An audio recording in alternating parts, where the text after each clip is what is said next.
What's up guys, Karataka here, and today I'm here with another Digimon deck profile. Today we'll be going over the Imperialdramon deck from BT-12. Without further ado, let's get right into the deck.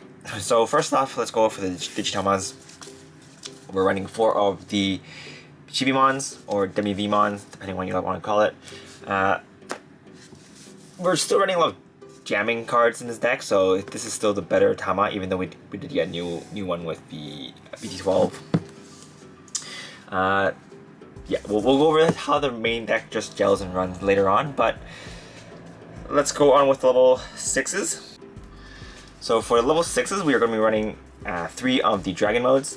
On Evolution, you can play a level 4 below blue Digimon and a green Digimon, so you can reset your Jogress materials. So overall, it's a really strong card, and I think it's still the best Imperialdramon in the game so far. So yeah, we're running 3 of those. Next, we're running 2 of the Imperialdramon Dragon modes from BT-12. Debatable whether the BT-8 one is better or the BT-12 one is better, but I think just for testing sake, I'm running 2 of the new ones. This one's pretty good for removal. It acts sort of like a Nidhoggmon, where you can just bottom deck everything that has that's rested, as long as you bounce a Dragon mode back to your hand from your sources.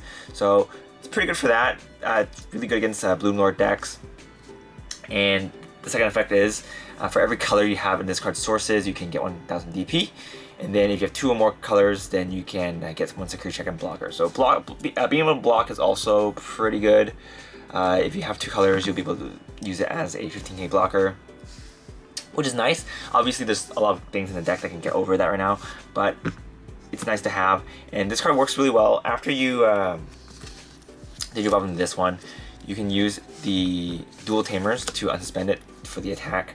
So it kind of works similarly to how the BT-8 one works, except there's a little bit more setup to do, but I think the effects that you get from it is pretty good as well. So yeah, it depends. If you guys want to run the BT-8 one instead, you definitely can, but I am running the BT-12 one just because it's the newer card and I want to play with it.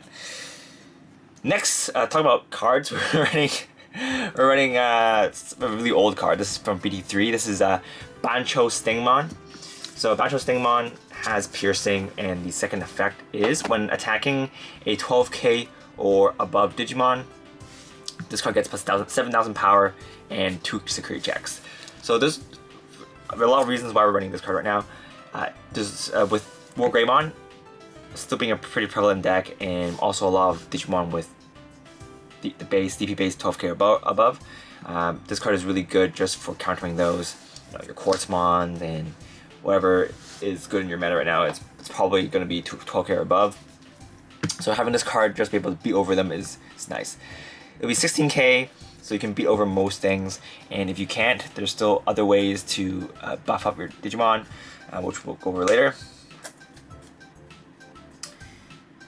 Next, we are going to be running 4 Imperialdramons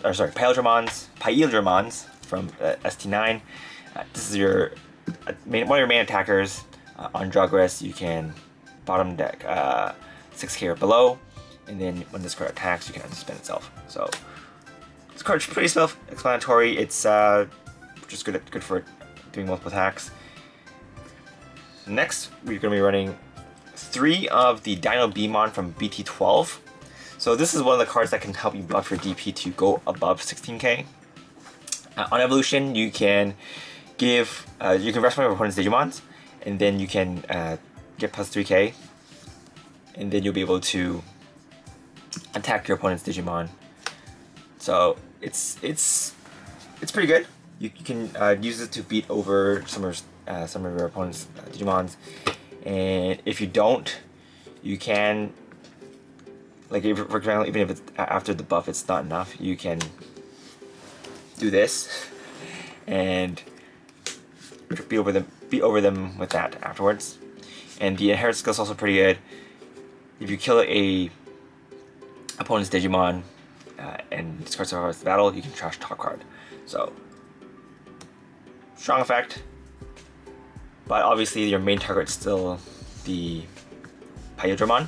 But if you have an opponent with a big blocker on the board, or you just want to find a way to remove some Digimon on the board, this is the secondary option.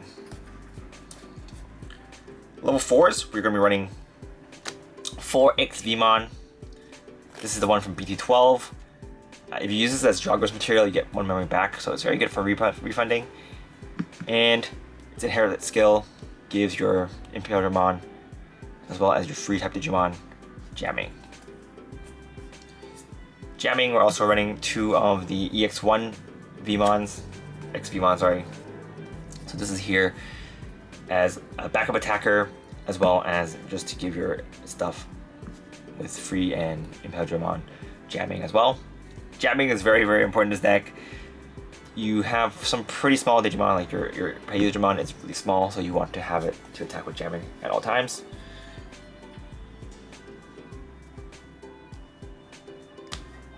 Next, we're running 4 Stigmon from ST9. Running this one because if you have a blue Digimon on board, you can play this for 1 cost less, which is nice because you're slapping down a level 4 for 3 cost. And his inherent skill is also really good. If you're attacking, if this card is blue, you can draw 1, so it helps you filter out your deck for more good stuff. And we're running 2 Stigmons from BT-12, so this is the same effect as the other Vmon, where if you use this as Jugger's material, you can get +1 memory. Inherent skill is not as good, but it still comes in handy sometimes. It just gives you piercing, but the draw is definitely more useful, as most of the time you'll be attacking into security instead of your opponent's Digimon, although there are some scenarios where we want to get some removal on the board, and then that's when the piercing will be helpful. Level 3s, we're running 4 Vmon, 4 Wormmon. These cards serve the same purpose. So this searches for a Imperialdramon and or a free type and a Davis, or a card with Davis in its name. And the inherent skills for both of them is to let you draw aggress at the end of a turn. The Wormmon helps you search for a Imperialdramon and free type as well, which is pretty much a whole deck. And it also helps you search for a Ken, a card with Ken in its name, and add it to your hand. So if you guys didn't know actually, the Bancho Stigmon is also free type, so he is perfectly searchable with this deck, which is why another reason why I'm running it, because being searchable, a searchable Digimon that can help you beat over most things in the game is pretty good. So next we are going to be running 4 Vmon with jamming. So this is when you're another attacker. He's going to be here to help you get some draws early on in the game, as well as to just get some damage in early on so that you can finish up the game a little bit faster. So 12 rookies in total. Next, let's move on to the Tamers. Running 2 Davis from BT3 helps you look at the top 3 cards and add 1 green and 1 blue card to your hand. So that's pretty much the whole deck. Sorry, Digimon, so red, blue and green Digimon. So that's pretty much all these cards here. So it's very good. Next, we're running 3 of the Davis and Kens. So these are here to help you unsuspend when you Digivolve into your Megas. It can't unsuspend this one, but it can help you unsuspend these 5 targets, which is pretty good. It also gives you quite a lot of memory if you have the dual colors on the board, so good for that. For the options, we're running 2 Megadeth. I think this is one of the best removals for this deck. Being able to remove something, rest something, and just bounce rested Digimon to the hand is still a pretty good card for 5 cost. Yeah, I think for 5 cost this is one of the best removals we have. So that's why we're running 2.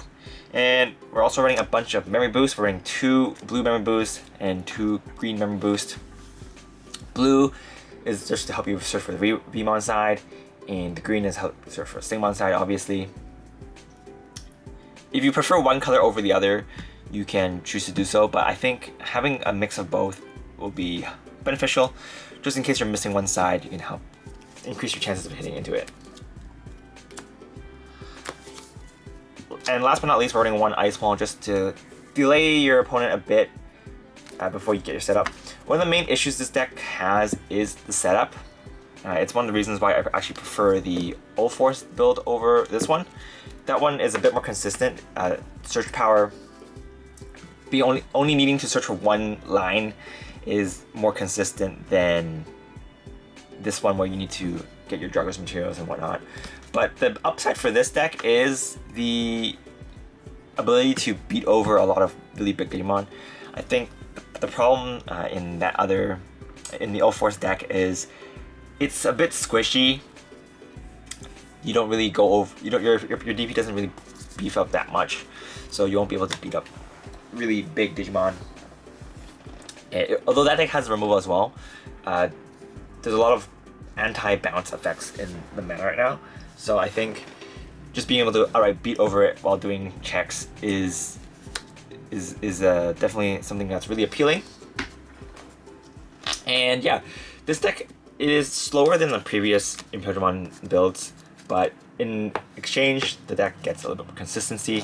So each his own.